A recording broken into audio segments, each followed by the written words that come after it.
Hi నమస్తే, welcome to Myra media. నేను మీ కేవీఆర్.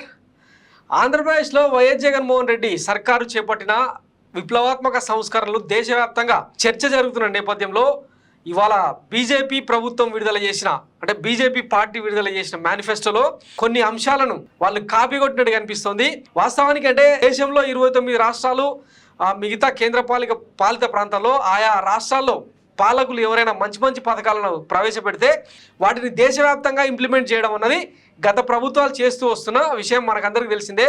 గతంలో లాడ్లీ లక్ష్మీ యోజన లాంటి పథకాలను తీసుకొచ్చిన మధ్యప్రదేశ్ ముఖ్యమంత్రి శివరాజ్ సింగ్ చౌహాన్ లాంటి పథకాలను దేశవ్యాప్తంగా బేటీ బచావో బేటీ పడావో లాంటి పథకాలుగా మార్చి ఇంప్లిమెంట్ చేస్తూ వచ్చింది మోడీ సర్కారు. ఇప్పుడు అట్లాగే ఆంధ్రప్రదేశ్ ప్రభుత్వం చేపట్టిన ఆరోగ్యశ్రీ పథకం కావచ్చు, గడప గడపకు వాలంటీర్ వ్యవస్థ లాంటి వ్యవస్థలతో గడప గడపకు ప్రభుత్వాన్ని చేర్చిన విధానం కావచ్చు, ఇవన్నింటినీ కూడా బీజేపీ తమ మేనిఫెస్టోలో పెట్టింది. అలాగే పేదలకు పక్కా ఇల్లు అన్న మరో అంశాన్ని కూడా అందులో పెట్టింది. ఒకసారి కంపారిజన్ చేసి చూద్దాం.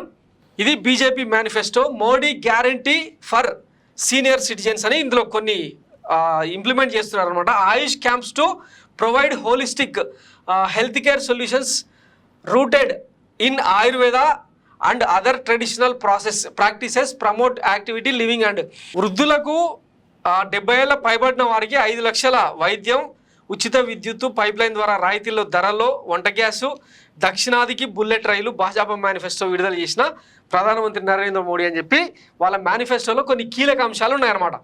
దీంతో పాటు we will expand the Ayushman Bharat Yojana to cover senior citizens and provide them access to free and quality health care. వయసు పైబడ్డ వాళ్ళందరినీ కూడా ఆయుష్మాన్ భారత్ కిందకి తీసుకొచ్చి, ఆయుష్మాన్ భారత్ యోజన కిందకి తీసుకొచ్చి వాళ్ళకు ఫ్రీ వైద్యాన్ని, క్వాలిటీ హెల్త్ కేర్ను అందిస్తామని చెప్పి బీజేపీ మేనిఫెస్టోలో పెట్టిన మరో అంశం అనమాట. ఇక delivering government services at doorstep. We will ensure seamless access to social security benefits and other essential government services to senior citizens by leveraging the extensive reach and reliability of the postal and digital network. Postal and digital network ద్వారా గడప గడపకు ప్రభుత్వాన్ని తీసుకొచ్చే ప్రయత్నం కూడా చేస్తామని చెప్పి BJP మేనిఫెస్టోలోని కీలక అంశాలు అనమాట. ఇక వైఎస్ జగన్మోహన్ రెడ్డి నవరత్నాలను కనుక మనం తీసుకుంటే ఇవే పథకాలను ఆరోగ్య సురక్ష ద్వారా ఈ 5 ఏళ్లలో ఇంటింటికి గడప గడపకు వైద్యం పేరుతో ఎట్లయితే ఇచ్చారో ఉద్దానం లాంటి పథకాలను అమలు చేసి, ఉద్దానం డయాబెటిక్ సెంటర్ను 700 కోట్ల రూపాయలతో, సుజల స్రవంతి లాంటి పథకాలను తీసుకొచ్చి ఎట్లా అయితే వంశధార ప్రాజెక్ట్ నీళ్ళని తీసుకొచ్చి రక్షిత మంచినీటిని అందిస్తున్నారు, ఇట్లాంటివన్నీ కూడా కేంద్ర ప్రభుత్వాన్ని ఆకర్షించినాయి అనమాట. అలాగే విలేజ్ సెక్రటేరియట్ వ్యవస్థ ద్వారా ఇంటింటికి సంక్షేమ పథకాలను డైరెక్ట్గా వాలంటీర్ల వ్యవస్థ ద్వారా, అది పెన్షన్ కావచ్చు, రేషన్ కావచ్చు, మహిళా శిశు సంక్షేమానికి సంబంధించిన వ్యవహారం కావచ్చు, ఏదైనా సరే డోర్ స్టెప్కే తీసుకెళ్లి ఇవ్వడం కేంద్ర ప్రభుత్వాన్ని ఆకర్షించింది. ఈ పథకాలన్నింటినీ కూడా ఇంకా పెద్ద ఎత్తున అమలు చేస్తామని చెప్పి, కేంద్ర ప్రభుత్వ వ్యవస్థల ద్వారా అమలు చేస్తామని చెప్పి బీజేపీ మేనిఫెస్టోలో పెట్టిన అంశం అనమాట. సో మొత్తం మీద వైద్య రంగంలో విప్లవాత్మక మార్పులకు కేంద్ర ప్రభుత్వం శ్రీకారం చుడుతున్న నేపథ్యంలో జగన్మోహన్ రెడ్డి అవలంబించిన ఏవైతే వ్యవస్థలు ఉన్నాయో వాటిని హైర్ చేసుకునే క్రమంలో వీళ్ళ మేనిఫెస్టో ఉండడం ఇప్పుడు గమనార్హం అనమాట. సో ఇది ఒక రకంగా కాపీ అనే చెప్పాలి. మరో 5 ఏళ్ల పాటు ఉచిత రేషన్, పేదల జీవితాలను మార్చడమే మోడీ గ్యారంటీ లక్ష్యం, మోడీ హామీలను నమ్మలేం అని చెప్పి కాంగ్రెస్ వాళ్ళ ఆర్గ్యుమెంట్ అనమాట. 14 అంశాలతో బీజేపీ ఎన్నికల మేనిఫెస్టో విడుదల.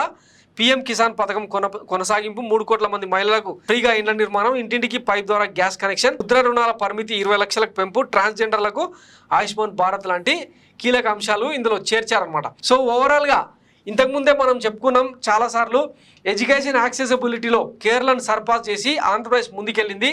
రీసెంట్గా మినిస్ట్రీ ఆఫ్ ఎడ్యుకేషన్ కర్నూలు జిల్లాకు చెందిన నిర్మల అనే అమ్మాయిని సేవ్ చేసి, చైల్డ్ మ్యారేజ్ నుంచి రక్షించి మరి ఆ అమ్మాయికి ఫ్రీ ఎడ్యుకేషన్ అందివ్వడంతో ఈరోజు ఇంటర్మీడియట్లో టాప్ ర్యాంక్లోకి వచ్చిన విషయం రీసెంట్గా మనం చూసినాం. అలాగే వైద్య రంగంలో కూడా చాలా మందిని కరోనా టైంలో ఈ వాలంటీర్ వ్యవస్థ ద్వారా ఒక్క ప్రాణం కూడా పోకుండా ఎట్లా కాపాడిందో దేశవ్యాప్తంగా ప్రశంసలు అందుకున్నాయి. ఇవి జనానికి అందిస్తున్న సంక్షేమ పథకాల ద్వారా ప్రజలు అందుకున్న సంక్షేమం. ఇక అభివృద్ధి కార్యక్రమాలకు సంబంధించి తీసుకుంటే జనరల్గా ఈ డెవలప్మెంట్కు గీట్రాయి జిఎస్డిపి, జీడిపి, జీవన ప్రమాణాల్లో పెరుగుదల లాంటివన్నీ కూడా క్రైటీరియాగా తీసుకుంటారు. అవన్నింటిలో కూడా ఆంధ్రప్రదేశ్ ప్రభుత్వం ఈరోజు ముందంజ వేయడం, ఈ 4.5 ఏళ్ల పాలనలో పెద్ద పెద్ద అచీవ్మెంట్లు అందుకోవడం వైఎస్ జగన్మోహన్ రెడ్డి సర్కారు సాధించిన ప్రగతి. సో వీటన్నింటిని కూడా మోడీ సర్కారు కాలక్రమంలో ఇంప్లిమెంట్ చేసే దిశగా అడుగులేస్తుండడం విశేషం అనమాట. సో ఇది కాపీ అనే దానికంటే మంచి మంచి పథకాలను ఇంప్లిమెంట్ చేయడంలో కేంద్ర ప్రభుత్వాలు అవలంబించే విధానం అని కూడా చెప్పుకోవచ్చు.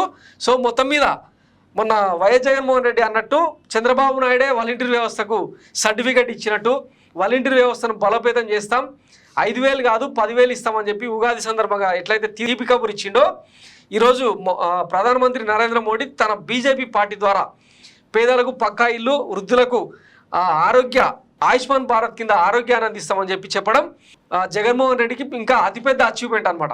సో ఇది బీజేపీ కాపీ కొడుతున్న జగన్ మేనిఫెస్టో అనమాట. వాస్తవానికి అంటే కేంద్ర ప్రభుత్వాలు అవలంబించే విధానాల్ని రాష్ట్ర ప్రభుత్వాలు అవలంబించడం గతంలో చూసినాం. అట్లాంటిది ఈ 5 ఏళ్ల జగన్ పరిపాలనలో ఆంధ్రప్రదేశ్ సాధించిన ప్రగతిని పథకాల ద్వారా జనాన్ని అప్లిఫ్ట్ చేస్తున్న విధానానికి ఒక జాతీయ పార్టీ ఫిదా అయిపోయి ఈ పథకాలనే తమ మేనిఫెస్టోలో పెట్టడం అనేది వైఎస్ జగన్మోహన్ రెడ్డి సాధించిన అతిపెద్ద అచీవ్మెంట్ అనుకోవచ్చు. ఇంకేమన్నా అప్డేట్స్ ఉంటే మళ్ళీ మాట్లాడుకుందాం. Thanks for watching Myra media. నేను మీ కేవీఆర్. Thank you.